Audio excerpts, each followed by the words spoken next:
Some of you, I'm sure, are still going downtown and looking around and doing things. Rosemary and I have still not been downtown since March the 3rd, so we depend on photographs and discussions and things like that. But I know that some of you also have to move around and work time, and so just be safe and careful. I want to say one thing, even though, as all of you should know by now, Suzanne Scott will be retiring from the River Authority at the end of October and moving on to a different job, which is also a job of public service to all of us, and it has to do with the Nature Conservancy, if I say that right. And so Suzanne will, no doubt be with us again in October, but in the event that she's not for some reason, and in the event that I'm not or whatever, I would like to say on behalf of Rosemary and I as individuals, and then on behalf of this subcommittee as a group, and y'all can chime in also, that we have been extremely blessed to have you in the position that you've been in public service for us in the city, and then in the youth, and then in the position. And it's just a joy. It has been for us a joy to be with you and to work with you and to observe your management style and leadership. And so I am proud to have been with you. And I'm proud for this organization and this community, including all of the counties that are in the River Authority and the tributaries and everything else. It's an immense responsibility. And I thank you from the bottom of my heart, and I wish you absolutely the very, very best. Well, Jerry, thank you so much. That's very sweet. And I really appreciate, I've loved this. Obviously, the project is extremely important to me. And I know that we have a great team that will continue to advance the work of this great committee and on this wonderful project. I have thoroughly enjoyed my time at the River Authority. We have, the River Authority has changed a lot over the 20 years that I've been here, and 13 years as general manager. We are so fortunate to have support of a very dedicated board, as well as phenomenal staff that are dedicated public servants to the stewardship of the river and its tributaries. So that commitment will continue. And I'm sort of retiring from government work and really moving into the nonprofit world, but still very passionate about environmental issues. So the ability to lead the state as the state director for the Nature Conservancy really will give me an opportunity to stay involved with many of the environmental issues that I'm so passionate about, but really trying to get more community and citizen participation and involvement in some of these issues that are critical to the future of our community. So thank you very much for the opportunity to say something. And I'm very honored to have served here as a public servant for 20 years at the River Authority, and then even with the Bexar County and VIA and others before that. Public service is definitely part of my heart. So thank you very much. Right. Thank you. Thank you, Fan, and thank you, Jerry. Okay, we can get started now. So good morning, everyone. My name is Monica Trevino Ortega, and I facilitate the community outreach for San Pedro Creek Culture Park. Welcome to our virtual San Pedro Creek Culture Park subcommittee meeting. To the subcommittee members, I've sent the PowerPoint presentations to you a little bit earlier this morning. So for those subcommittee members who are on the phone or not able to share their screen, you'll be able to view the presentations. So we're going to go with the same format as the last few months for this virtual platform. I'll be facilitating the meeting in order to avoid lag times and to ensure usability of the application. And so now I'm going to introduce our subcommittee members who are on the call, and I'll announce those on the application first, and then anyone else who's on the phone line, go ahead and speak up. So right now we have Mr. Jerry Geyer. Okay. We have Yes. Miss Lourdes Galvan. Here we have. Good morning. Good morning. We have Joshua Gherkin. Good morning. Morning. We've got Ms. Patty Rettle. Good morning. Good morning. We've got Ms. Patricia Seidenberger. Good morning. Good morning. Okay, and let's see. Do we have Ms. Deb Bulmer Pro on the line? Yes, I'm on the phone listening in. Good morning, Deb. And I would like to add my hurrahs to Suzanne. We've kind of been talking about it at the board level, and we're so very grateful for all the work that Suzanne has done for the last 13 years, and particularly on the San Pedro Creek project. We would not be where we are if it was not for her dedication and enthusiasm. So I know that, Jerry, you gave a little tribute, and Suzanne, we appreciate your comments as well, and we wish you the best in your next life. Thank you very much. Okay, we see that Mr. Bobby Salucci just joined us. Bobby, are you present? Yes, I'm here. All right, good morning. Do we have Miss Good Marilyn? morning. Yes, Monica, I'm here. I'm trying to make my screen bigger. Uh-oh. Okay, good morning. That's fine. Good morning. Do we have Miss Veronica Garcia? Okay, Miss Kathy Meyer or Tony Cantu? Okay, Mr. Mark Penner or Mitchell Penner? All right, and then Andy Rodriguez. Yes, I'm here. Thank you. Good morning. Okay, we definitely have a quorum. Great. Okay. Here we go. Okay, so for those members of the public that were not able to join us last month, I'll just lay out a couple of ground rules for the new format of the meeting. You know, if you're using the GoToMeeting application, you'll notice at the top right corner, you'll see a little icon with 2 figures and a number by it. If you click on that icon, you're going to see a list of participants in this meeting. If you click on the next icon over, it looks like a thought bubble. This is the chat feature, and here you can type comments and questions. So to avoid interruptions, feedback, and lag time issues, we ask that all participants remain on mute until each presenter has completed their presentation. And then if subcommittee members have questions during the presentation, please type them in the chat feature. At the end of the presentation, we'll answer the questions in order of submission, or if you're on the phone, we'll also call on you. For citizens to be heard, again, we didn't receive any questions in advance, but members of the public are able to ask questions via the chat box during the comments from the public agenda item at the end of the meeting. So we ask that members of the public please type their name with their questions so that we can address them appropriately. So now we'll move on to the approval of the minutes. We have minutes from June, July, and August. And as we do have a quorum, we're able to approve those. So subcommittee members, you can either unmute and motion to approve, or you can also type in the chat box.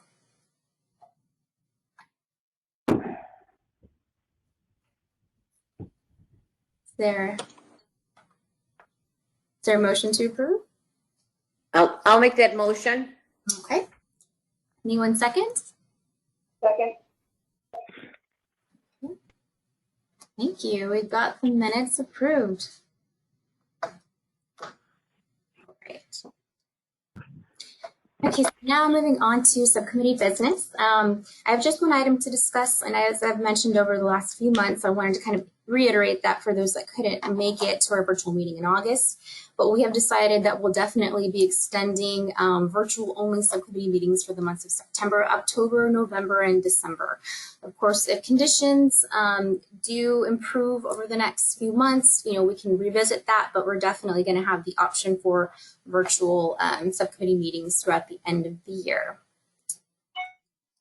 All right, so now we will move on to our next agenda item.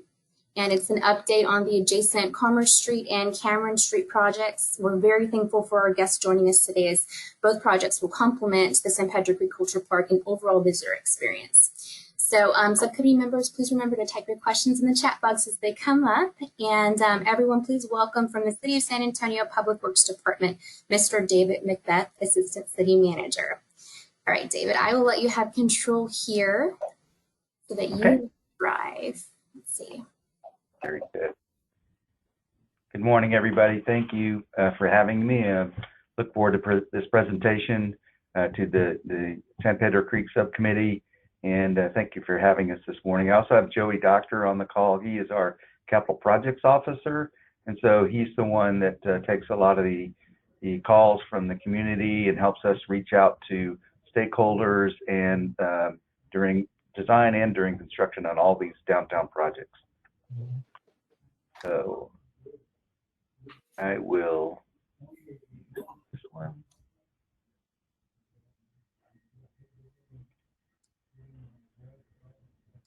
Okay. Is it sharing the right screen? Yeah, we see it. Thank you. Okay, cool. All right. Well, today, as Monica mentioned, I'm going to talk about some of the adjacent street projects we have near San Pedro Creek that are either next to or crossing or nearby. So there's about 5 projects I'll talk about this morning. Excuse me. So we'll start with, again, I'm David Macbeth. I'm Assistant City Engineer for the Public Works Department for the city, and I'm glad to be here this morning to talk about these great bond projects. So it starts with the bond approval that was approved in May of 2017. So we're really on the latter end, past the halfway point of the bond program. So we've got a lot of projects that are wrapping up design and going to construction. Project staff for these downtown teams, we have Cameron Street, which I'll talk about. Project manager is James Wasinski. And then all the remaining projects on Commerce, Santa Rosa, and San Saba Street are led by Sean Rich, our senior engineer project manager. And of course, as I mentioned earlier, Joey Doctor is our capital projects officer. So the first project we'll talk about is Cameron Street. It's a $4.5 million project. The limits are from Houston Street, and it goes up to Kingsbury and ties back over towards Fox Tech High School. And the thing we want to note too is a portion of this has already been built. It's the portion next to the new Frost Tower. We completed that in conjunction with the opening of the new Frost Tower. So that's been completed. And another thing I would like to note on this project is we've been very fortunate to partner with the River Authority and we negotiated this work with Sun Construction, who's doing the San Pedro Creek work. And so they completed this first segment, and we are also working with them to get a final price on this remaining piece. So the remaining work has to be from Travis up to Kingsbury and down to Flores. So the purpose of this project is really to create a nice and complement the nice pedestrian corridor that's created along the San Pedro Creek side. East side of Cameron is still pretty limited in pedestrian widths. It's old and needs upgrades to really match the nice improvements on the west side adjacent to the creek. So what are we doing? Of course, this is not the completed project. It's your completed project along the creek, but we are emulating some of the improvements that you all have already done along San Pedro Creek with this work along the east side. So we'll be doing new sidewalks, the pedestrian lighting that you have along San Pedro Creek, we're going to match on the other side, also adding street lights. We'll be doing landscaping, some street furnishings.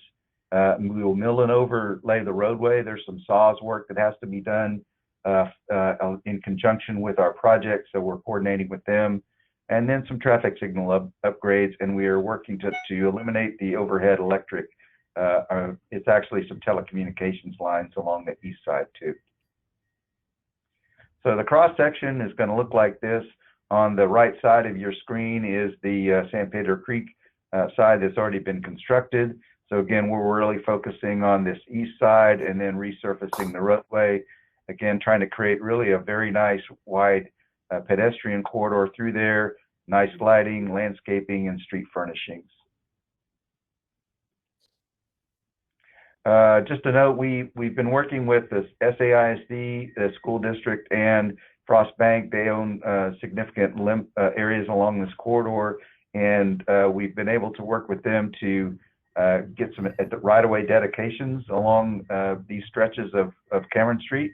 This is what it would look like if we didn't get those dedications from SAISD. And of course, with the nice dedication they're providing, we can really put in the ultimate condition of what we want: pull-out parking, nice trees for shading, and wide sidewalks. Same thing with Frost Bank. They own a pretty good stretch here just south of Martin Street.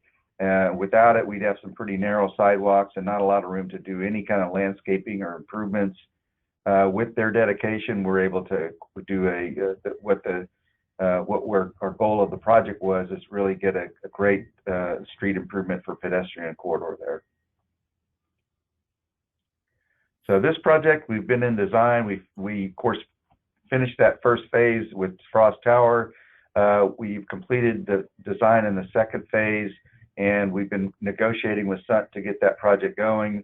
Right now, we're working out some logistics with the SAWS water main work that has to be done as well. But my goal is to try to get this work started this fall, and then it would probably take about a year. So by the end of 2021, we would expect all the SAWS work and the city work to be done along Cameron Street. And again, it's about a $4.5 million bond project. So next, I want to talk about the projects in the Zona Cultural area that are adjacent to San Pedro Creek as well. So what you see here is there are 4 projects right here. Commerce Street from St. Mary's to Santa Rosa is this sort of gray-blue in the middle that crosses San Pedro Creek right here. Then we also have Santa Rosa Street that goes from Cesar Chavez to Martin. We have San Saba that goes from Nueva to Martin. And also the continuation of Commerce Street from, we'll go through Santa Rosa, past San Saba, and all the way to Frio Street in that quarter. So we've got, a pretty good stretch of Commerce Street along here that's going to be rebuilt along with Santa Rosa and San Saba. And reconstruction limits are really at Houston Street on these 2 north-south streets. And then we'll be doing some improvements along these streets up to Martin Street as well. So just context, Zona Cultural is this dotted line that you see around the perimeter of this downtown area and towards the river, which includes part of San Pedro Creek, this segment that runs through from Houston to Nueva. And so all of these projects are trying to emulate a theme and some design elements that are common to one another on each street that signify that you're within the Zona Cultural area once you enter into that corridor. So you'll see a lot of those elements that we try to include in Zona Cultural streets will be on all these projects. And there's also a lot of coordination with other projects. Of course, San Pedro Creek, we cross that and are parallel to it with Cameron.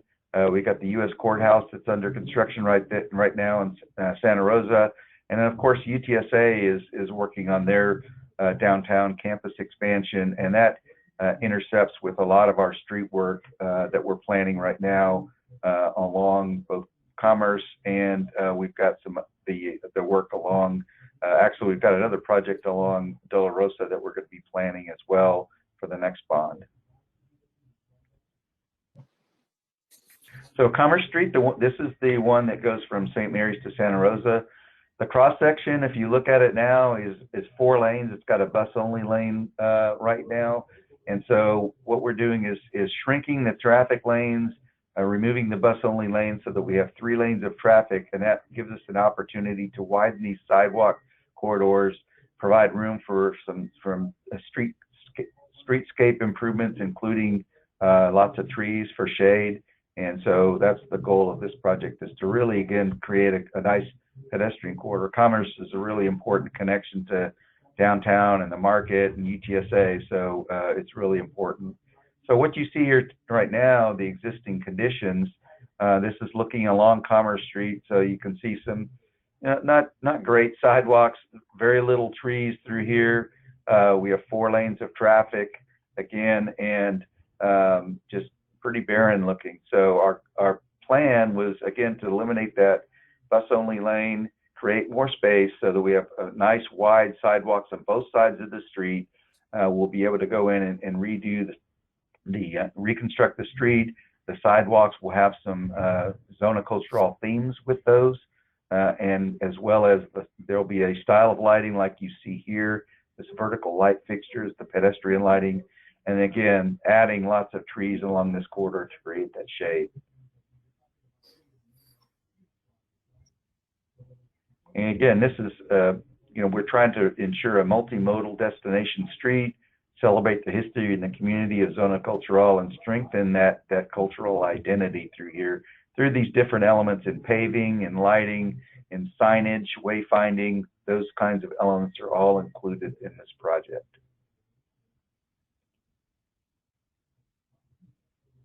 Oh, and just a note, let me go back to that. Oops. I will learn how to navigate this thing.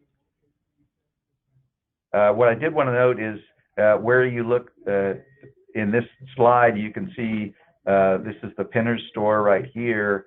That is where San Pedro Creek is going right through that area. The work that was already done with the bridge replacement, the sidewalk work right at the creek crossing, all that stays the same, and we just tie into that and complement what's been done already. So this project is actually in construction. We started work in this last month. Right now, the duration would put us at the spring of 2022. So, we're just getting started with some of that construction right now. So you'll see a lot more things happening in the next few months this fall. And this is was funded by both 2012 and 2017 bond funds for $14 million.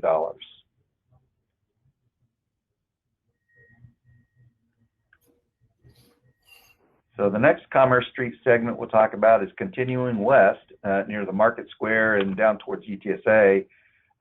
This street is Santa Rosa de Frio Street's Commerce section. The top part of the slide is the existing, you got parking on one side, 3 lanes of traffic, and then this is a section near Milam Park and this Market Square. And then the bottom is the proposed street section, where we go in and we put some bulb outs in there. We still keep some of the parking, but we add space in these bulb outs so that we can add some more street trees in that area. And then we'll narrow the lanes through there. They're actually pretty wide right now, and so we gain more space back to try to create nice wide sidewalk areas and pedestrian areas, and add more room for street trees as well. So this is just a snapshot. I'll wait till it loads up there. Okay, there it is. This is a snapshot of that same area from Santa Rosa on your right, San Saba on your left, and this is what Commerce Street will look like, where we come in and really kind of create some better tree areas along there. There's some on the Market Square side, and of course Milam Park has lots of trees, but we do want to add some more along the sidewalk areas that will create better shade. Just to note that these red areas of Santa Rosa and San Saba are going to be what we call will be raised intersections, so that area becomes, with some nice paving, it will become sort of a plaza area, so that when we do street closures for events and things of that nature, it just kind of spills over into the street. And you'll see something like that here in a moment. We'll have a nice mid-block crossing here connecting Milam Park and Market Square as well.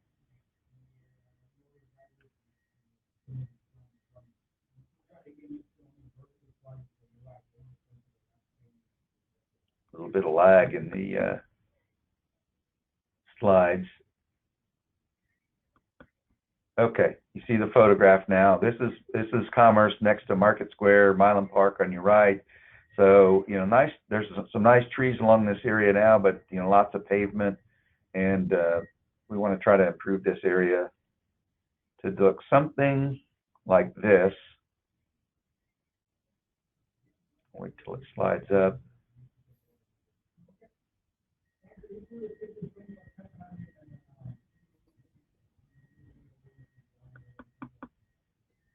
Okay, there it is. So you can start to see, once we get to that mid-block crossing, we're doing some nice paving elements. We're adding some areas along where the parking is at, so that There's opportunities for maybe some spillover cafes on the street side.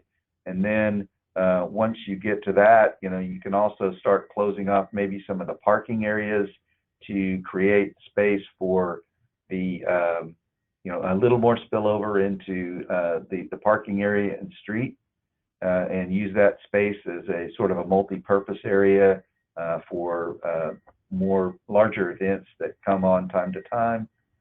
And then as well, we could actually close the entire street, use those intersections and those plaza areas for, I don't know, fiesta or something like that.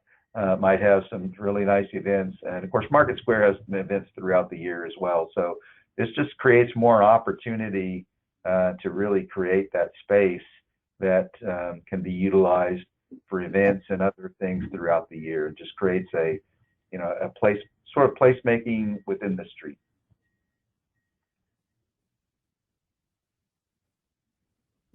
So we'll go to Santa Rosa Street, and as you all know, Santa Rosa is a pretty wide boulevard right now. Top view again is the existing street section. You've got 3 lanes of traffic in each direction, plus turning lanes and medians through there. There is some 6-foot sidewalks and some street trees in that corridor right now, but it's pretty plain right now. And we don't need 3 lanes of traffic in each direction, so we're going to shrink that down, shrink the lanes down, have 2 lanes of traffic in each direction, which you see on the bottom. And then we'll still have the nice medians for turning lanes and vegetation and trees. But this creates an opportunity to do a couple of things. We'll keep some parking nodes in there that create those bulb outs so that we can add more trees along the corridor. And in addition, we'll have next to the parking on each side a 3-foot wide door zone adjacent to a 5-foot bike lane. So we have a bike lane that's going to be at the same level as the sidewalk through there. And then there'll be some kind of a bollard separating the bike lane from a nice wide sidewalk as well. So this is truly going to be a multimodal tree line corridor here, which we're really looking forward to. And again, what does that look like from the plan view from the top? That's what this next slide will show when it pops up. There we go. So it looks a lot greener. We have a lot more trees. There are trees on the adjacent sides, but we want to add a lot more along the corridor for shade. You've got the green bike lanes along the edge of the parking, and then the sidewalk just on the other side of that on the outsides. The intersections will be nice, improved amenities through the intersection or paving elements as well. And what does that look like? It's right now we got a lot of asphalt and a few trees out there. So next couple slides are coming up. There's the nice wide paving area, and this next slide should pop up in a second. There we go. So you can start to see with 2 lanes in each direction, there's room for cars, there's room for more trees. We have the bike lane and some, again, zonocultural type paving elements and lighting and wayfinding, and then sidewalks on the opposite side of that. So great separation between the different multimodal elements and lots of opportunity for really nice plantings. So the next project, San Saba, and this is on the west side of the Market Square area. It's a fairly narrow street. Right now you got parking on either side of the street and 1 lane in each direction. So it's a fairly low level traffic street, and it dead ends at Nueva in the south side too. So the lower level, the lower screen you can see is what do we plan to do with that area. So basically we're keeping the 2 lanes in each direction and parking on either side, but we're introducing those nodes so that we can include some more street trees along the edges in that parking area, as well as defining the pedestrian space along that area too. And so what does that look like from a plan view perspective? that's what this looks like. Is you got a lot of nice paving at the intersections that we're going to be doing. Here's that in the middle is that mid-block area between the two parts of Market Square and the Farmers Market on the other side, and then creating that great space. And the one thing I want to note here, and you'll see it in the next slide, is existing is again pretty barren looking. There's really no trees, just curbs and narrow sidewalks and street. And so what we're trying to do is create a space that can really be opened up and create, when that street, San Saba, gets closed occasionally as well for events, of course, within the Market Square and Fiesta throughout the year, any kind of event. But what this creates is an opportunity to create a one level. So the street, the sidewalk, the parking, all is at the same level, and that's what you'll see in this slide here. Is there'll be the 2 car lanes are in the middle. You've got areas, bulb outs for parking, and then landscaping for the trees. And then because everything's at the same level, the definition between the pedestrian area, parking, and the street is these bollards and the street light poles and the pedestrian poles. So this is, and if you've been over to Hemisphere and go on Nueva Street, you'll see this is very similar to that. It's just a very open, pedestrian-friendly corridor for low-speed traffic, and then occasionally you can close that off and then create that nice space for really events and parties and things of that nature. See if that shows up. Slides are lagging a little bit with this WebEx, so I'm sorry about that. There we go. You can sort of see how this space could be utilized when you close off San Saba north and south ends. So just a really nice space. So what we're doing with the 3 projects along the Market Square area, Commerce, Santa Rosa, and San Saba Street, is those 3 projects are all adjacent to Market Square and some other streets. We want to bid those all as one project because they'll be going on at the same time, and it's a much easier to control one general contractor managing all the work as opposed to having 3 different companies working on 3 different streets. So we're finishing design this fall, and then we would be completing the bid sets in February of 2021. We would start work in the fall of 2021 or late summer, and then we think it's about a 2-year project for all 3 of those streets to be completed. So summer of 2023 would be our target date for completion. And those 3 projects combined, the budget's about $32 million. So it's a very major project that we're really looking forward to. And so that's my presentation. My information, phone and email is on there as well. And I also sent Monica, I was able to create a PDF version of this presentation and emailed that to you just a little while ago. So if anybody, I know it's hard to see these things on the screen. So if anyone needs to see this presentation in a PDF version, Monica, you have that now. So thank you very much. Are there any questions? Yes. Thank you, David. I don't see any questions in the comment box, but subcommittee members, are there any comments, questions? Yes, Lourdes. Mm-hmm. Can you hear me?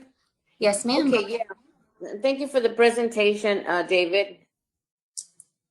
You're welcome. I'm trying to take this thing off of here. I have a question, and I live downtown. And I'm just wondering if, I'm sure you have, but I just want to make sure that you have conducted a feasibility study. One of the biggest drawback from community going downtown is the limited amount of parking. It seems that everything that's going on downtown would be for people that are visiting our city.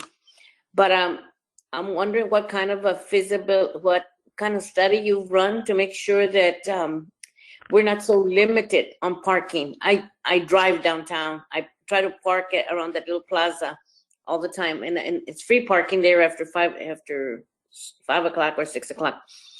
Anyway, that's one of the questions that I had. What kind of feasibility study? Given the fact that there's so much development downtown, when we talk about apartments that are, the high-rise apartments that we've got down there, aside from all the hotels and that are downtown. That's one of my questions.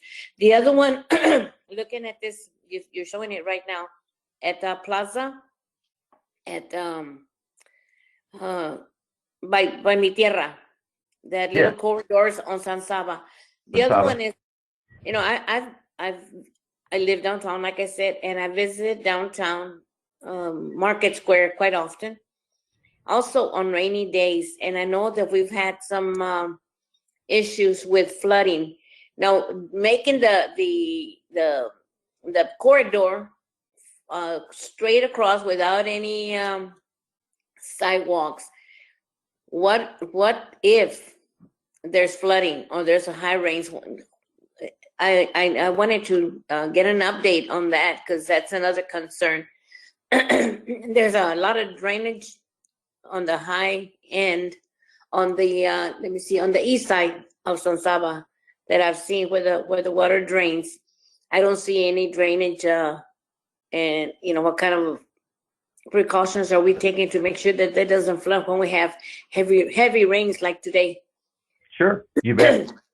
And I guess the parking question, what we're trying to do with both with San Saba, and we know Santa Rosa already has existing parking along there. We're trying to retain as much parking as possible through there, but still have some little bulb out spaces to create those trees. So we are trying to preserve as much of the parking as possible through the areas where there are parking today. As far as a study, we're relying on the downtown transportation study that was approved in 2012 for some of this street design work. And I know that there's been a lot of parking studies done through CCDO as well for the whole downtown area. But I guess my answer would be we tried to preserve a lot of the parking that's there along San Saba and along Santa Rosa as well with this project. And then as far as the drainage goes, yes, that's a big challenge when we do this street, much like we did at Hemisphere. But what I didn't point out in my presentation is this street on San Saba may be one level, but it all drains towards the middle of the street, and then this sort of box line through the middle of San Saba right here, that is a slot drain or a grate in the middle of the street that captures all the runoff, and that will be sized accordingly based on the amount of water we anticipate with the street flooding. So we do take that into account with the design, as we do on all the other projects too. We look at all the drainage features, and we'll be upgrading and replacing inlets and providing adequate storm drainage to make sure these streets don't flood. So you're gonna upgrade the drainage along that street. Is that what you're saying? Along San Saba, yes. With this, it'll be a little bit different style of drainage because of the style of street that we're doing, but it will be sized accordingly to capture that runoff that gets in San Saba right now. Okay. How much parking spaces are we losing? How many? I don't have that number handy. I can get it for you though, Lourdes. Okay, all right. Now that's one big concern, because that's one of we're trying to make trying to make it really nice for community to partake in the downtown experience, but the price of parking is horrendous.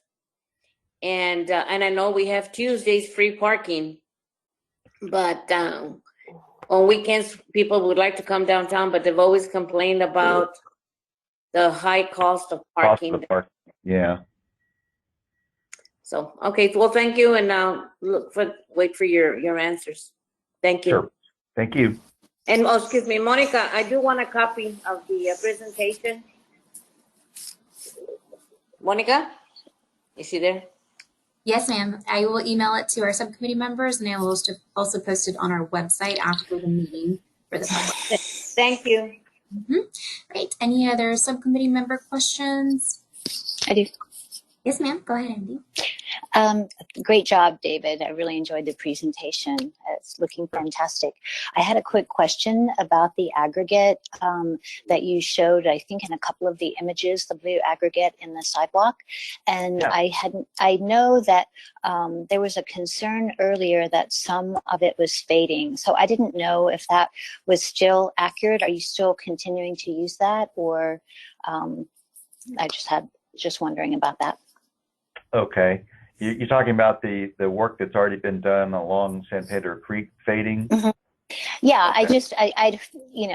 I just was curious if you were continuing to use that in any future, because I know the sidewalk pattern, the Greca pattern on Commerce will reflect the Zona Cultural, that district imprint. So. Yeah, I know McCool from MIG is the urban street design and landscape architect for all three projects. That's one thing we wanted to do, really incorporate his design so that we have continuity between all three projects and create that nice zona cultural look. So I know he's looked at the work that's been done on San Pedro Creek. I think we're using something similar, but maybe not exactly the same. Andy, I'll get back with you on that just to let you know exactly. Yeah, it's not huge, David. I was just curious, so thank you. No. That looks great. Thank you so much. You bet. This is Patty. I'd like to say something. Sure. I said it in my chat. I really appreciate the attention to greater walkability in the downtown area and all the tree coverage. I'm very excited about it. It's wonderful. Just as a point of raising consciousness about it, when I see it, I feel like, gee, I wish we could go a few blocks to the west, and I would feel the same thing for the east. Just in these wonderful projects we have, things always seem to stop short, of the west side. And I know the concentration is building up the downtown area, and you're presenting here, how things will be around the week, and it's absolutely exciting. But I just always want to be alert to raise the consciousness of what else can we do to help our east and west sides feel connected to what is happening in the downtown area. Just want to raise. Thank you. And Patty, I will add too that of course, the Commerce Street project will go all the way to Frio Street, just past UTSA. But I did want to note, and I'm trying to go back to the slide, and I'm not very good at this, but we have another project that I didn't mention here that's called the West Commerce Corridor, and that project actually picks up at Frio Street, and we are going to, and we just did that project. It's going to council today to award it. It's on Commerce from Frio Street to Colorado Street and really all the way down to the creek. We're improving the lower level of Commerce along that corridor to do something, it's just outside of Zona, but we're doing a lot of the same kind of things. Nice pedestrian corridor, trees. We are doing the bridge, the overpass that goes over the railroad's going to be improved as well. We're kind of cleaning up the bridge and doing some lighting, repurposing the lanes so that we have more pedestrian and bike space and still have 2 traffic lanes. But those projects, that is going to be continuing over into the west side, all the way down to the creek as well. So be aware that that's another project that is extending further into the west side. Yes, thank you. I'm aware that project has been in the planning and development, and that's exciting. So yeah. Maybe someday probably we'll just keep raising it. But thank you again very much. You bet. My pleasure. Thank you, Ms. Patty. Any other subcommittee member questions or comments? All right. I have some. Okay, go ahead. Go ahead, Jerry. Okay, right. But I'll make them as brief as I can.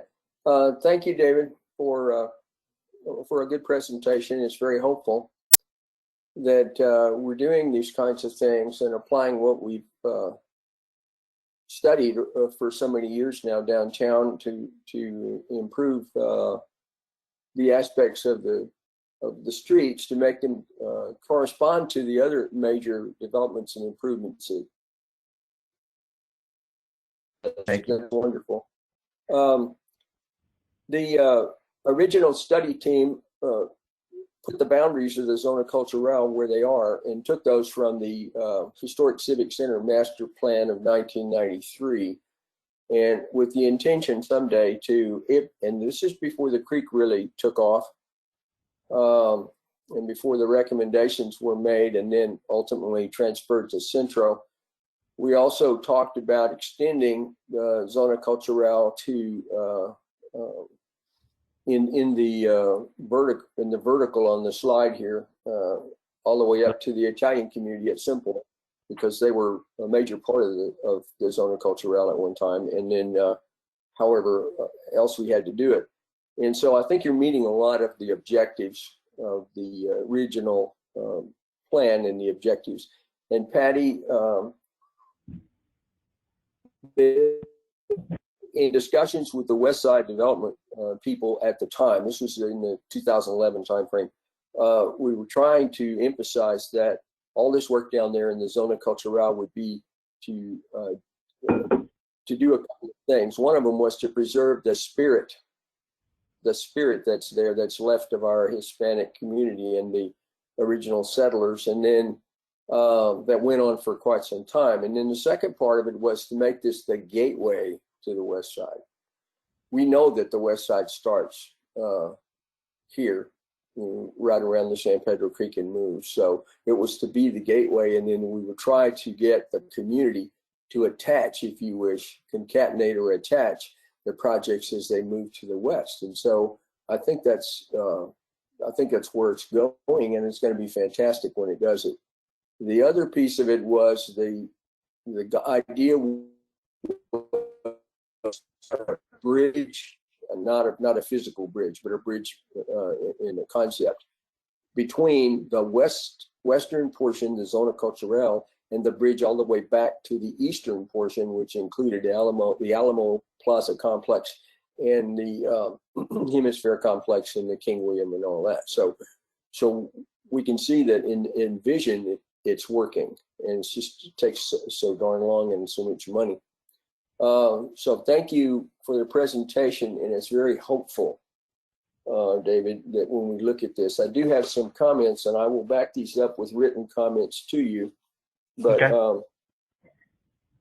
On the Camarón Street, okay, on Commerce, first of all, we understand that basically you're not changing anything we've already done at where the Commerce Street intersects with the San Pedro Creek, as I understand. That's correct. We tried to work with the city all along to make sure that whatever we did, we being Sarah and the project and the county as the major sponsors and SUNT, whatever was done there was compatible as we went along. So there's a lot of work been done with your team and then our teams, and we in this subcommittee look at this all the time, asking those kind of questions. Are we redoing anything? Is there anything that's got to be changed? And I would ask you to do one thing if you can, as you make this presentation, and see if you can update the picture of the existing situation at Commerce Street, where you have the Dollar General store there, and it's been gone for a very long time. Pinners who owned that property was able to work something out and make sure that was eliminated, and it gives us that great overlook from Commerce Street down to that part of the creek that's being done, and it leads us to where TPR has its on Plaza. So that might be a good thing, but if you're trying to emphasize that it once looked like that, then you can say that, and it'll be okay. So I don't have anything else on Commerce Street, because I think we're okay on that, and everyone's going to benefit from it. The second one, though, is Camarón. Yes, sir. I've stated publicly before, and I'll continue to state it, that we collectively as a community made a big mistake when we did not consider Camarón and that one portion of North Santa Rosa as part of the creek. So we went in and developed this magnet that will draw more and more people, especially in that very constrained area of the northern part, or the phase 1.1, also of the creek. And yet we didn't really look at the traffic flow and the patterns of walking, and especially the bikes, and especially protection and safety. That was a big mistake on our part, and this is a long time ago. And so I personally, having been on this project for a long time, take personal responsibility for that mistake. We should have pushed a lot harder. When we did start to push, you guys were already too far along and there were too many constraints. We did send some draft messages to COSA, and Nelson Wolf and the mayor, Nuremberg, even had a joint message, a joint letter to COSA at one time about concerns about Camarón and Santa Rosa. We addressed some of them in Santa Rosa, and when I talk about that, it's the crossing that comes down from the Italian church and gets right there at the creek, and that's still a very dangerous thing, very, very dangerous. We're still going to have to work on that to somehow slow the traffic down. It looks like, I would hope that Camarón will have the lowest possible speed and will not be considered any longer as an egress from downtown. It's a shortcut egress where you can come out from downtown, and it has been, zip along and somehow intersect with I-35 along Quincy and so forth. So I'm hoping that we get some really slow things in there, and that we deter people's the inclination to make that an egress, because it's no longer compatible with that, especially when the owners along Camarón build the apartment complexes, the mixed use and stuff that they're going to build. That's why they have that land. No one was interested in that for a long time. I won't say no one, but certainly the interest came from our own efforts. Bicycles.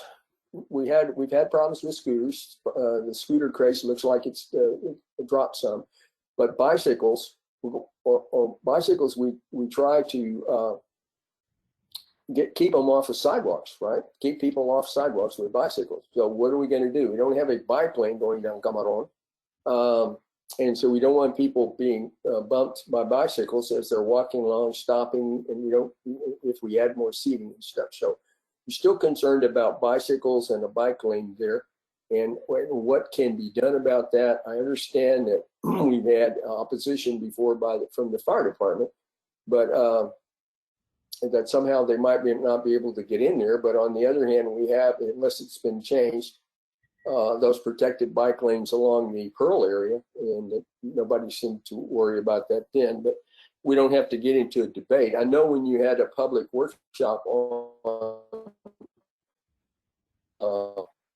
Commerce Street, that the bicycle discussion came up a lot. So we're still concerned about it, and in an operational point of view, we have to look at that, and we would like to do that. So protection and safety, the combination of the bicycles and the cars, you get those speeds down to just as low as possible, so people really they turn it into really a neighborhood street. And in neighborhoods, even the commercial things are really still neighborhoods. So it'll take a year to do Camarón, and so will it be closed? And that's one question I would ask you to answer now, is will it be closed at full length from Travis to Kingsbury during a year, and so that nobody can get on it, or will it be done a few blocks at a time? Yeah, we're still having that discussion, because I mentioned that SAWS is going to do some water main replacement in the street along the corridor, and I would imagine, if they're working in the street, it's fairly narrow, that they may need to close the certain blocks at a time, or several blocks, to try to get that water main work done. The work that we're doing along the street edge, we could possibly leave a lane of traffic open, but that's something that we would talk to Santa about, because if we're just working on the east side, doing sidewalk and curb and landscaping, they may be able to work without closing the entire block, but we'll discuss that with them. Okay, good. From an operation and maintenance point of view for the River Authority, I can't speak for them. We do get presentations on it. I don't know if we might be just better off closing the whole thing off to the public. It's public vehicles. I don't know. Fortunately, there's no extensive amount of residential or anything down there yet. Jerry, I'm so sorry. It's an issue, and we're going to have. Jerry, I hate to stop you, but we're far over our 10 minutes for subcommittee member discussion, and we have other agenda items. Could I have you perhaps write the rest of your comments or questions and send them directly to Mr. Macbeth? Would that be okay? Sure. Okay. Sure. Yeah, And that's I'd be fine. glad to There's only talk about 4 other things. to you, Jerry. Awesome. Okay, so thank you again to David and Joe. We really appreciate this very informative update. We're excited to see the progress on these projects, and we thank you for your hard work at the City of San Antonio. I know it's extremely challenging when dealing with, redirection, so we applaud you for your great work during this pivot in 2020, gentlemen. Thank you. All right. Thank you very much. Appreciate the time. Right. Thank you all. Mm-hmm. Okay, so let's get on to the rest of our agenda. Here we go.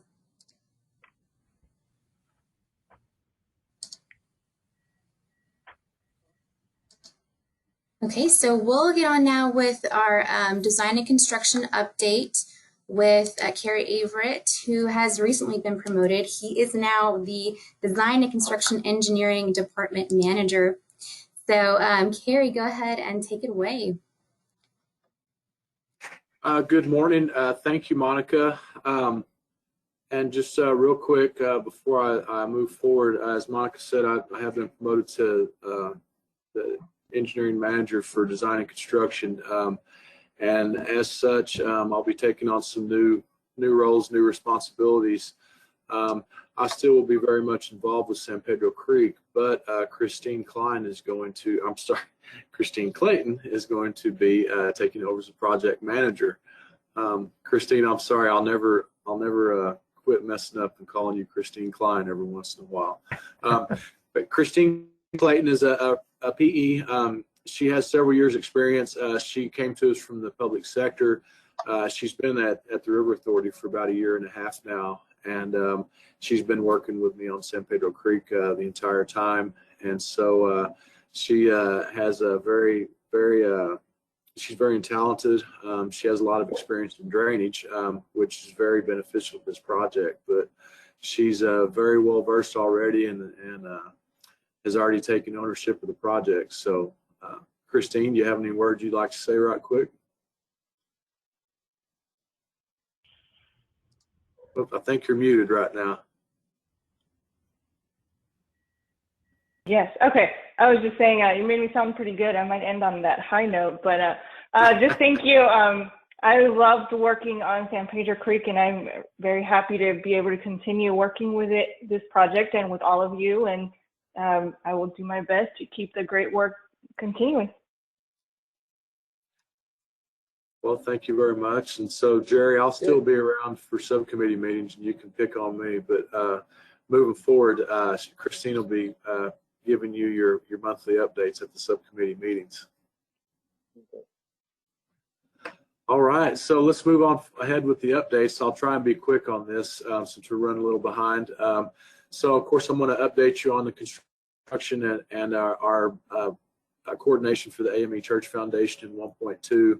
Also for design and construction in phases 1.3 and 2, and I'll touch on our latest partner coordination.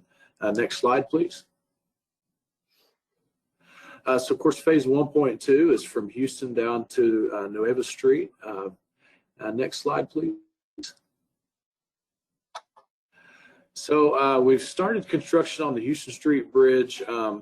They're working on drilled piers right now. This is a little bit different perspective than I usually show you. This is actually taken from down on the creek level, looking towards the Alameda. Right now, they're putting in those drilled shafts and getting the piers poured so that they can start reconstruction of the bridge. I think it's important to note, just so everybody is aware, these delays that we're experiencing for the archaeological work that we're doing won't impact the Houston Street Bridge. We're still on track to get that bridge constructed and reopened in the spring of next year. Commerce to Dolorosa, they finished the Calder Alley paving. Once we got the foundation for the wall behind the Spanish Governor's Palace poured, that allowed us to go ahead and finish the paving back there. And they've also poured the overlook benches. Those will be ready before too long to get the tile put on them. And we did get approval from the Texas Historical Commission for the wall design behind the Spanish Governor's Palace wall. I've just approved the pricing for that and gotten approval from the city to proceed. I believe the Sant Dabla team is going to program that construction to the schedule in a couple of weeks, and it'll be about a 2-week construction. So within a month or so, we should have that wall redone. And then in Dolorosa to Nueva, they've done a lot of the paving and a lot of the paseo work there. Next slide, please. So update on the AME Church Foundation. We did have a meeting with the agencies on August the 19th. Of course, the discussion right now is centered around the eligibility of the foundation. And there's several different criteria that could make you eligible, make the foundation eligible. So we're just being very, very meticulous and working through it to make sure that we're hitting all the bases and getting everything right. The foundation is eligible. It's just determining exactly under what criteria. We do know in the lease that we're going to do some additional field investigations and some unit digs around the foundation. We just got approval to proceed with that work, and so they're going to start getting ready to do those investigations. We're also working on the public outreach planning. Leslie Crippen is leading that effort with the Corps of Engineers, and bless her heart, she had to go on vacation sometime, so she's just coming back off vacation. I actually have plans to talk to her later today to discuss the public outreach. And then Monica and Carrie did coordinate with the AME church officials, and we had a meeting with them on August the 28th to get them into the focus group and get them up to speed on where we're at right now with that exploration. I included, again, a different kind of perspective.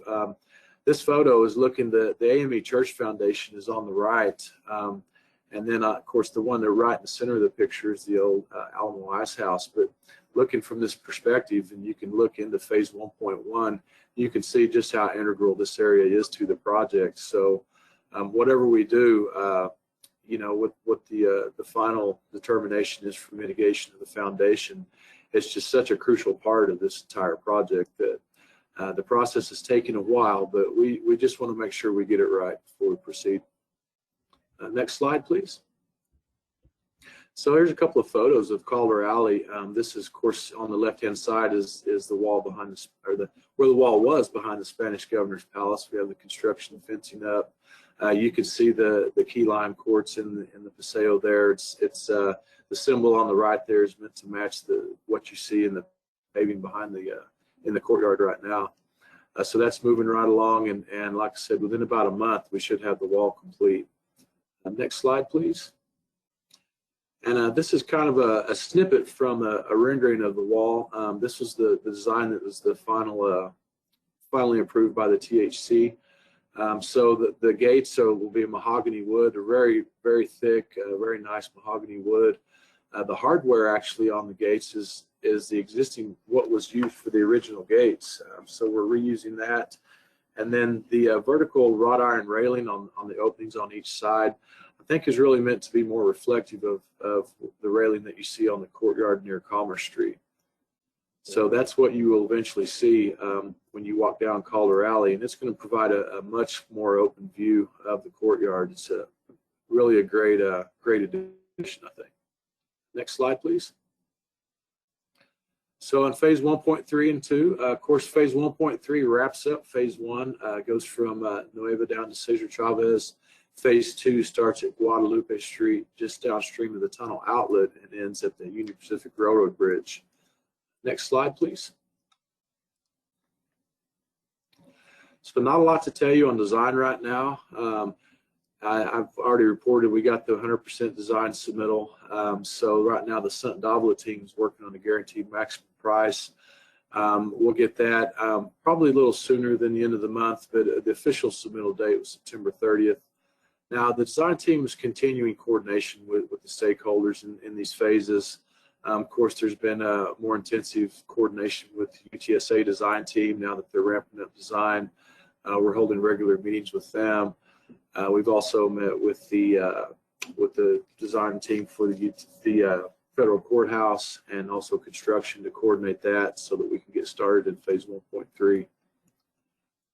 And moving on, once we get the guaranteed maximum price and get moving with full construction in phases 1.3 and 2, then we'll move on to proceeding with finishing design in phases 3 and 4. Next slide, please. So on the construction side, things are really ramping up fast. This view is actually looking north from Graham Street on the east bank. They've done a considerable amount of excavation there, and they continue the drilled shaft installation. They've really done a lot of excavation in phase 2. Now that we've got the permit from the Corps of Engineers, there's a lot of activity there. And if we continue the coordination with CPS to get those relocations done, one of our biggest items right now that we need to get wrapped up is to get approval from TxDOT to replace the Alamo Bridge. That has become our critical path activity, and we need to get that going. We did get partial approval so we could do our CPS gas relocation in Alamo Street.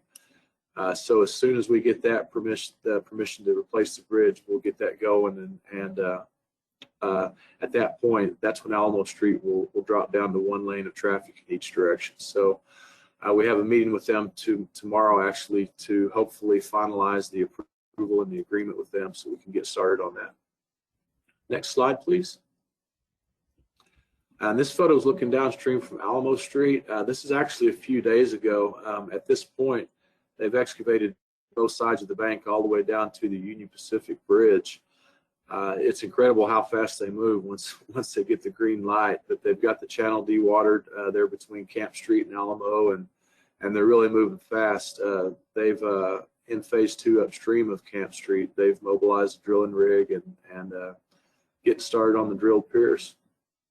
Next slide, please. So just real quick, no real change from last month to this month on the street closures. We had hoped to have Alamo started on the demo by now, but we're not quite there. So we do have the signs up for notifying the public of the closures in Alamo, but hopefully we'll get started in the next few days there. And we're still tracking the substantial completion in phase 2 of February 2023. Next slide, please. So I won't go real into depth on the partner coordination. I do have a photo here. The Texas Public Radio contacted us a few days ago, and they asked us to take down our construction fencing there along the Alameda Gardens area so they could get an unobstructed some photographs of the facade of their building. Now that that's finished, they've got the ticker up around the main entrance there. I just thought I'd throw this in there. They shared this photo, and this is a little preview of what it'll look like once the fencing is all down, and still some work to do, but we're getting there slowly but surely. I think I told you last week about the additional right-of-way at Cameron Street, and David and Beth gave us some good information on what's going on there. But we continue our coordination with the stakeholders. Monica and now Christine and I will start ramping up the outreach for phases 3 and 4, and kind of just getting re-engaged with some of the stakeholders, especially in stage 4 there through the hotel, or phase 4 through the hotel section, so that we can get that coordination going for that design. Next slide, please. I'll be happy to answer any questions.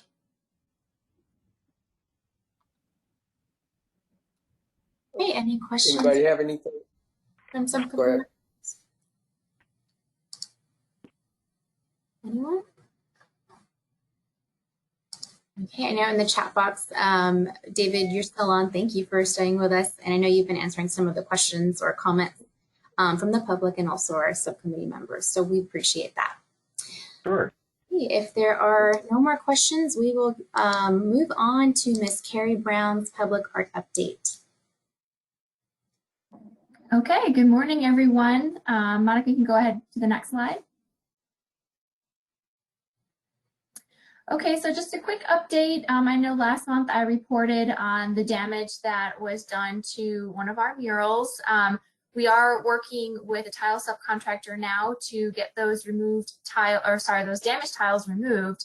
And I believe I mentioned last time, we do need to send those to the manufacturer just to ensure that the color is matched properly.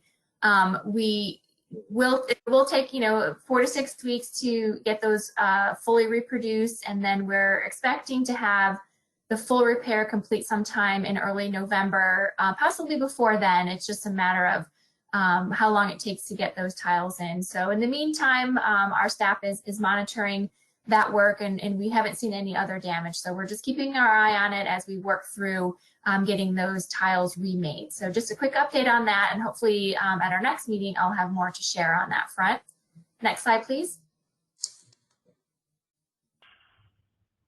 So I mentioned last month that we had launched 3 new virtual series for our events and programs. These are some graphics from 2 of them. On the left is Fit and Flow. That first one will be launched this Saturday at 9 a.m. and I'll come back to that in a minute. And then also Creekside Chats, the image on the right there. We had our first one a few weeks ago, and we are planning for our second one in the next couple of weeks. So again, all of this information is listed on our website as well as our Facebook page. And the next graphics that we are working on is the 3rd series, which is called Get Creative. So once I've got that, I'll share that with you all at our next meeting. Next slide, please. So as I mentioned, all of our videos are on our Facebook page. That's where they premiere. They are archived on our Facebook page as well. And then, as I mentioned last month, we are working to get those videos up on our website as well. We know not everyone is on social media, so we wanted to expand the reach by including those videos on our website. So again, you can, if you miss anything that's happening live, you can go back and rewatch those events. And eventually, when it is safe, we are planning to convert all of these new virtual programs into in-person programs. And I'll certainly keep you posted on that as well. And then, as I mentioned, we've got the first Fit and Flow coming this Saturday. This is with CrossFit Dagda. They have participated in our Get Fit event a couple of times, so we're really excited to have them kick off this new series. And then our second Creekside Chat will be coming on September 23rd, and this is with Diana Kersey, who of course is one of the artists who's created artwork on Phase 1.1. So we're really excited to hear from her and see a little bit of footage from her studio. Next slide, please. And then I just have some quick updates on projects, not too much new to report from last month, but I just wanted to keep you all posted on where we're at with everything. In Phase 1.1 Creek Lines, which is a project by Bridge Projects, we are working with them to finalize the budget and the install schedule, working to pin down dates with their fabricators, and then that in turn will inform our schedule on site. We have already selected the fabricator for the canopy, but they're still working on bids for the fabricator for the poles. And we are still anticipating an installation to be complete at the end of this year. But like I said, we're just working through those details now. There will be some street closures as part of this project. So working through those details to get more exact dates, and by next month I should have a more precise schedule for you all. And certainly as that installation is going on, we'll be taking lots of photos and we'll keep you posted on that progress. Next slide, please. So our project, one of our new projects in Phase 1.2, Rooted in History, still working with the design team to coordinate some of the details, specifically looking at how the mural meets the bench at the top level. As you know, in this rendering on the right here, on the right side is the upper paseo, and so we're working with the design team to finalize those details. And some of that has influence over the final budget for the artwork, and so we're actually going to be meeting this afternoon with the design team to work through some of those issues. We are still planning to present the full final design to Commissioner's Court next month. And certainly as we get these details worked out, we will share with this group as well. Next slide, please. And then our second project in phase 1.2. This is Stream by Adam Frank. Not too much new to report here, although last month I did report that we were going to be doing a second test last month, and that didn't happen. So we are now planning to do that in the next couple of weeks here. So I should have an update on that for you all next month. And like last time, we'll be taking lots of photos and videos, testing out how that water is flowing over the waterfall and interacting with the light, so we're getting the desired effect that we're all looking for. And I'll certainly share that information with this group as well. Next slide. And then I just wanted to give a quick update on the interpretive plan. I know Monica and I have been updating you all as we've gone on with this project. We very quickly turned our focus to developing the content for the interpretive panels for phase 1.2, but we haven't forgotten about the actual interpretive plan that some of you worked very hard on. We do plan to get those hard copies distributed this month to the interpretive plan committee. And we will also get that posted on our website, and we'll certainly share those links with the committee once that is up and ready to go. As I mentioned, we've been focusing a lot on the panels for 1.2, and we did get that text last week from our historians who worked on phase 1.1 as well. Monica and I are now working on the Spanish translation, and then from there we'll go into the graphic design of the panels. So we anticipate having that work complete probably towards the end of October, and certainly that's a close coordination with the design team to get that work done. And I will just add, you know, we are still working with the Army Corps and the THC on the site plan for the AME Church location, the foundation location. And so as that gets developed, we do anticipate adding another interpretive panel that would speak specifically to that finding. We did talk about the AME Church in the panels that we do have, but certainly given the significance of that site and what was discovered there, we thought it was appropriate to add a panel to that area to talk more in detail about that discovery. So once we finalize the design and we know exactly where that sign will be located, then we'll get working on what that content will be. And we'll probably look towards the interpretive plan committee as well as the focus group that we put together for that specific site to work through what that content is.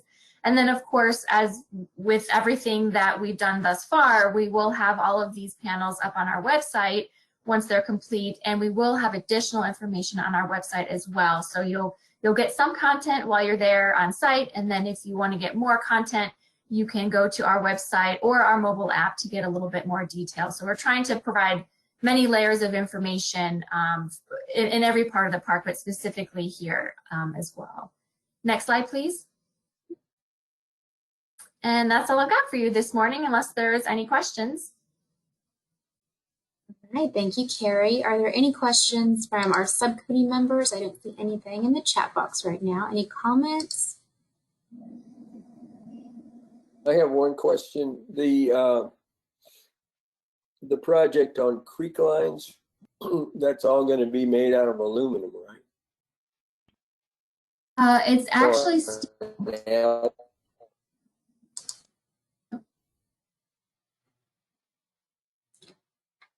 Carrie, I think we lost you for a second. Yeah, it cut out there, so I don't know if I got your full question, Jerry. I did hear you ask if it would be made out of steel, or I'm sorry, aluminum. Is that right? Right. Yeah, it's actually going to be made out of steel. It's a little bit more durable, so that's what we're looking at for that product. Are we looking at the product? Are we considering having the same kinds of problems with this piece of art that we have with the Rains from Heavens with the staining? I don't anticipate that. The way it's designed, there's not really an opportunity for water to collect. I mean, I know with the Rain from Heaven, it's a vertical wall, so you don't really have those ponding, but because of the holes that are cut in it, that's where you're kind of catching those areas. So we don't anticipate having that problem here, just by the way it's designed. And also with the stainless steel, there's just less interaction and less opportunity for anything organic to grow on it. Oh, okay, that's good. The water's going to, the top of the creek lines will collect water, and then the water will flow down. Is it going to flow down the vertical poles, or what's the plan on it? So the canopy is actually in two pieces, and so the center line is the shape of the creek itself. So when it does rain, that's where the water will be funneled to, so it drops down at that center point. Okay. Okay, well, we just keep it in one mind. other quick thing. Oh, go ahead, Jerry. Go ahead. I was just going to add fine. one difference between this project and the Rain from Heavens is that the Rain from Heavens is the water that's used comes from the creek itself. So this piece won't interact with creek water. It's just rainwater. So again, that's a slightly different condition that lowers the opportunity for algae to grow. Okay, good. All right. Any other questions from subcommittee members? Okay. And we will now move on to calendar items. Actually, I'm sorry, we're going to do, we'll do calendar items right now. We've got Fit and Flow Carrie's event on September 12th. We have Creekside Chats on September 16th, and then Through the Eyes of an Artist on September 24th. We also have our next subcommittee meeting on October 8th, and Carrie's Get Creative event on October 10th, and another Creekside Chats on October 28th. And so now we can move on to comments from the public. I did see one comment that was answered, and that was from Mr. Oscar Ambrosio. And he says, the Zona Cultural Streets reminds me of El Mercado at 514 West Commerce Street. Do you see an area like this being similar to how the Zona Cultural Streets will eventually become? And Mr. David Macbeth answers, Oscar, the El Mercado, of course, is a critical piece of Zona Cultural and was included and influenced the development of the Zona design for the streets. So, David, thank you for answering that.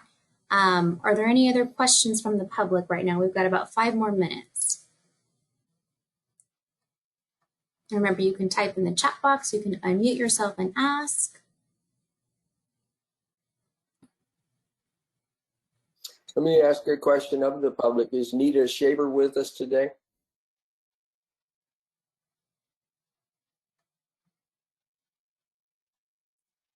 I don't think so.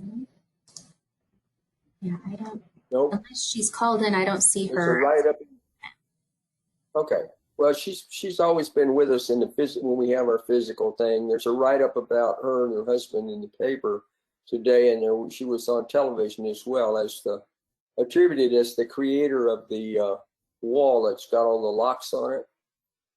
If y'all are familiar with that wall, and you can look at it. So she is a downtowner. She's been there, and she's been with us a long time. Has some really good ideas. So anyway, she gets some credit. All right, Miss Anita. Yeah, I miss seeing her. Okay, all right, so we don't have any more comments from the public. Any other questions from subcommittee members at this time? Yeah, I have one more. It's got to do with drainage. Carrie Avert and Christine, what about the drainage along Camarón? What's going to happen to it after it's changed?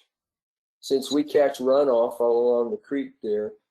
And also, do you have any idea where the drainage goes for the projects for Santa Rosa and Commerce to the west and all that, where they're changing the drainage, and San Saba, where they're changing all that? And do you know where all that stuff goes? I can't speak to any drainage improvements on the bond projects.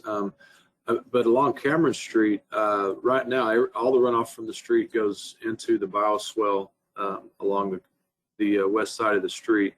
So that'll continue to be the case. We actually, we need to do some work on that bioswale while the Cameron Street work is being done, so that we can improve the performance of it. The plantings that we put in there seem to be the biggest hindrance right now that they're too hardy, and we need to put something that's less obtrusive to the flow of the water.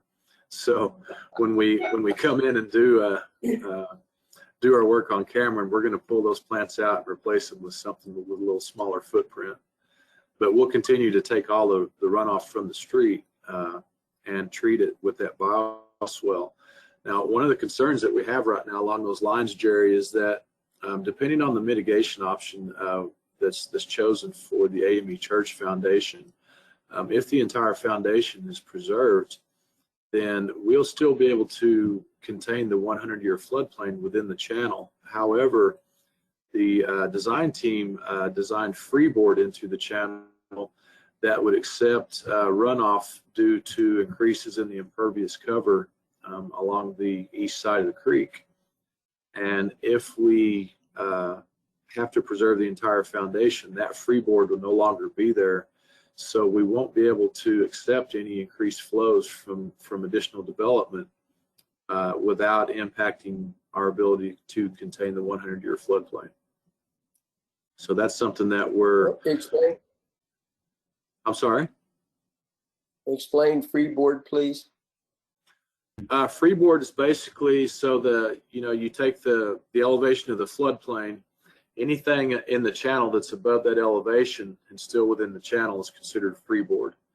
So you always design some freeboard into a project like this so that the 100-year elevation isn't right at the top of the channel. In this case, they designed it so that there would be additional freeboard there so that we could increase the flows that go into the creek downstream of the tunnel inlet. So that's what we're concerned with right now in looking at some of these mitigation options.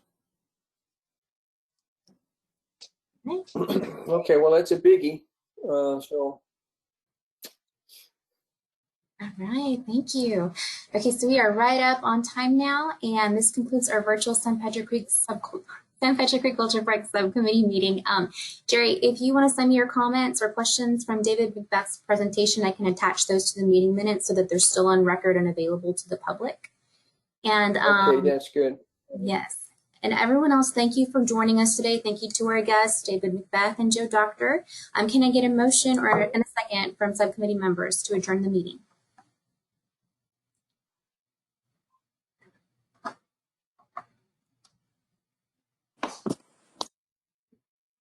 Anybody? Okay, I move to cease the meeting. All right, thank you, Lourdes. In a second? I second. Thank you very much. All right, everyone, have a great weekend. Bye-bye. Thank you. Bye. Good job. Good job.